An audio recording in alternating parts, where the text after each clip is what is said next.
আসসালামু আলাইকুম, সবাইকে স্বাগত জানাই এখনকার সংবাদ বিশ্লেষণে। আপনারা জানেন যে জনাব তারেক রহমানের শপথ গ্রহণ শেষ হয়েছে, তিনি এখন প্রধানমন্ত্রী হয়ে গেছেন।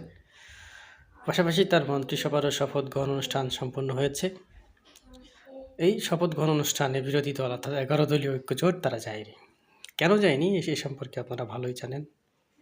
কারণ জুলাই সনদের আলোকে যে শপথ গ্রহণ অনুষ্ঠানের কথা ছিল সেটা সম্ভব হয় নাই, বা বিএনপি চায় নাই। এই কারণেই 11 দল যায় নাই। তারা শুধুমাত্র নির্বাচন কমিশনের কাছ থেকে শপথ গ্রহণ করেছে, রাষ্ট্রপতির কাছ থেকে নয়।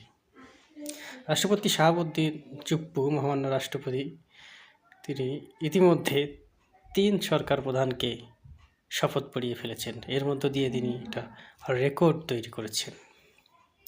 দেখুন, শেখ হাসিনা শপথ পড়িয়েছিলেন 22 সালে, 24 সালে পড়াইলেন প্রফেসর ডক্টর ইউনূসের অন্তর্বর্তীকালীন সরকারকে, আর এবার 26 সালে জনাব তারেক রহমানকে।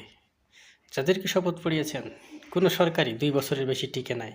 তাই অনেকে ধারণা করছেন 28 সালের আগেই খেল খতম হয়ে যাবে বিএনপির। আপনারা কি মনে করেন অবশ্যই কমেন্ট বক্সে জানান।